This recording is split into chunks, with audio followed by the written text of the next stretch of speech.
Est-ce que ça se voit que j'ai remplacé une passion par une autre? Il y a eu quelques modifications sur la chaîne, notamment j'ai changé le nom, la description, pour pouvoir parler en fait des quelques passions autres que j'ai, en plus de l'élevage de salamandres qui maintenant n'est plus du tout d'actualité.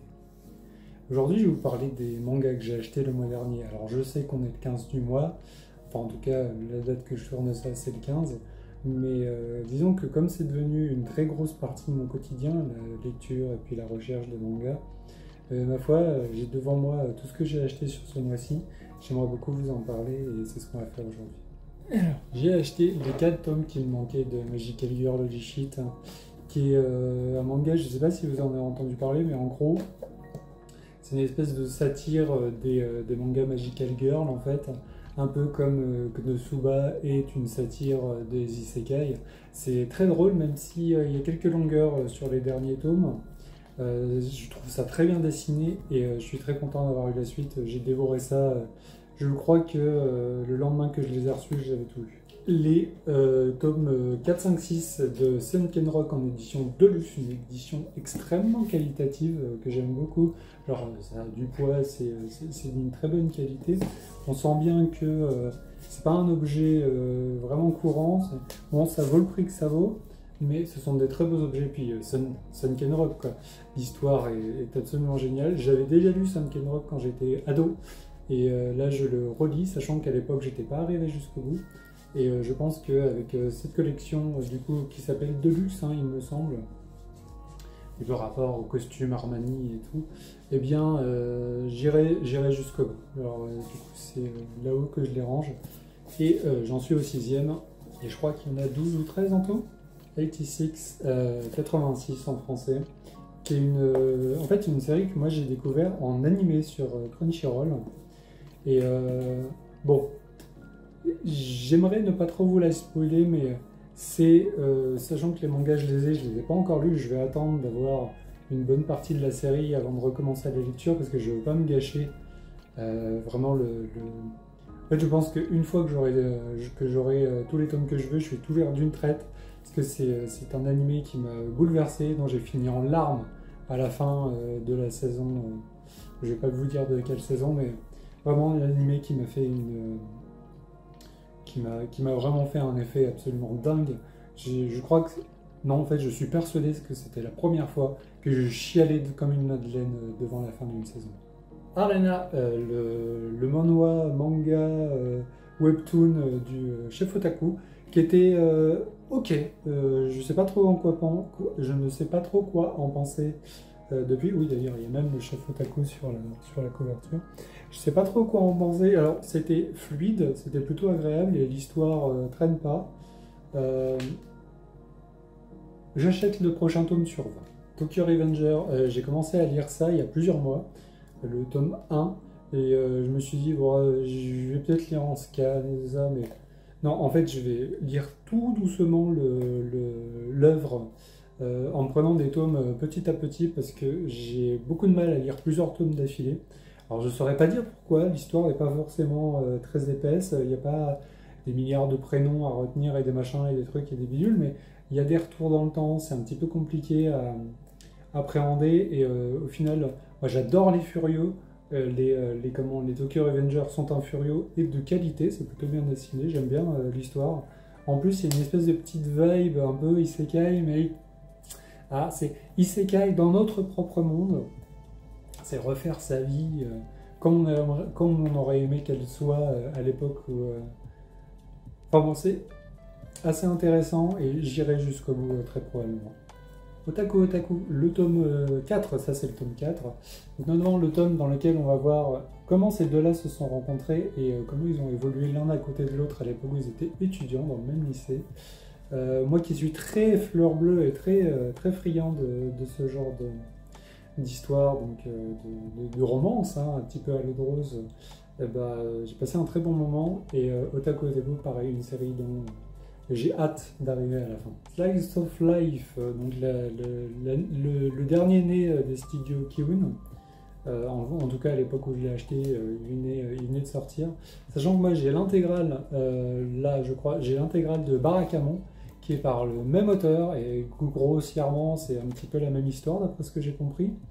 Qu'on va suivre une espèce de parallèle entre lui, auteur, qui va écrire des petites histoires sur des personnes qui sont insulaires, et en parallèle de quoi on va voir son histoire à lui d'insulaire, entouré de gens tous plus sympathiques les uns que les autres. J'ai beaucoup aimé Barakamon, hein, sinon je ne serais pas allé au bout du 8 tomes, je crois. Et le trait de l'auteur, plus les histoires un petit peu... voilà, c'est du quotidien, c'est pas rocambolesque, il n'y a pas de dragon, de magie. D'ailleurs, un parallèle avec ça plutôt intéressant au début du manga, parce que l'auteur a tenté de se faire connaître avec des mangas d'heroic fantasy à base de dragons, de magie, de combat à l'épée et tout ça. Et finalement, il a découvert le succès avec une petite série sans prétention sur un Gus qui va se pointer sur l'île de son enfance et commencer à vivre avec les gens. Et vivre le quotidien en fait, des insulaires qui paye pas de mine, mais qui est très distrayant et très touchant.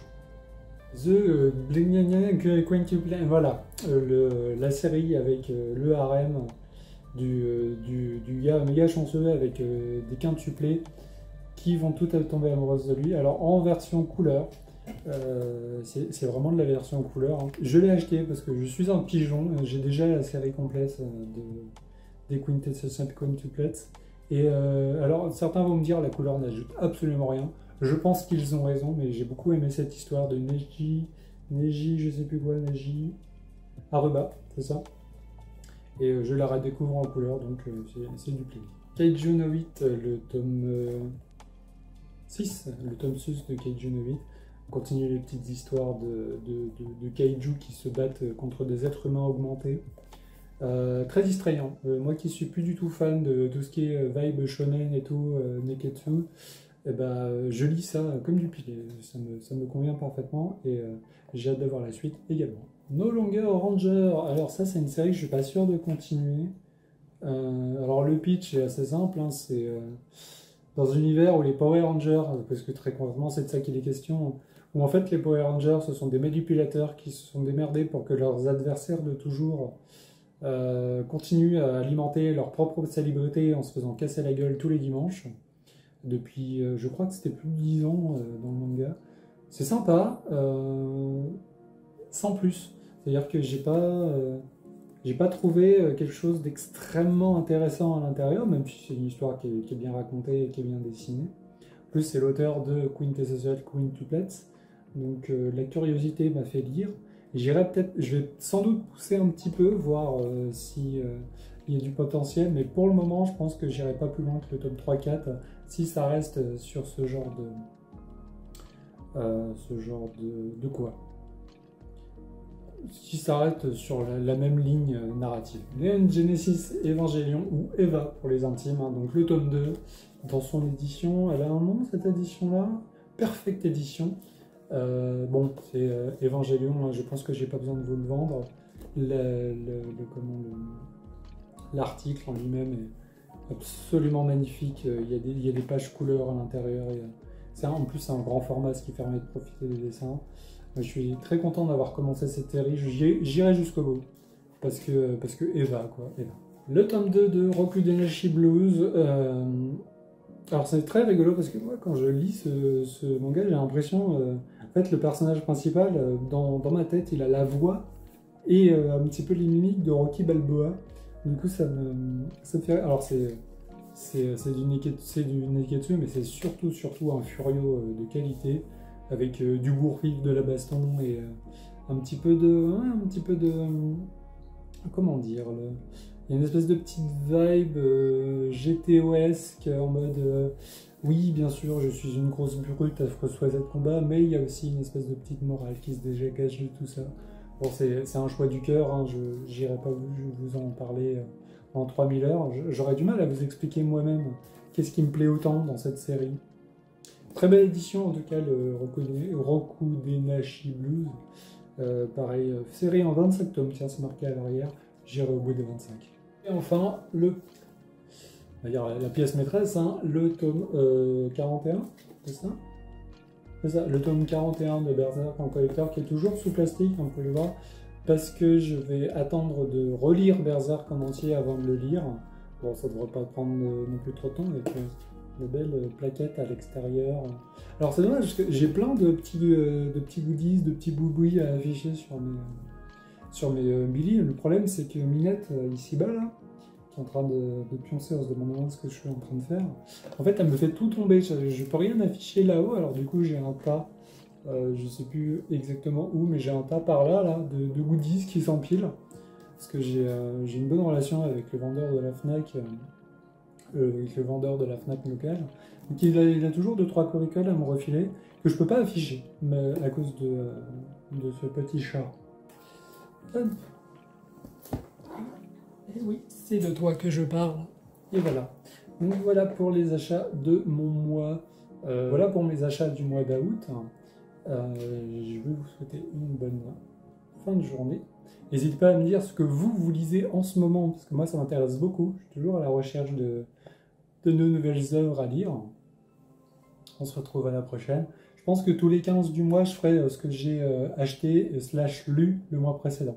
Et puis, si ça vous plaît, mettez un petit pouce, dites-le moi en commentaire. Si ça vous plaît pas, pareil, moi ça m'intéresse, j'ai envie de savoir ce que vous pensez. Passez une bonne après-midi. Ciao.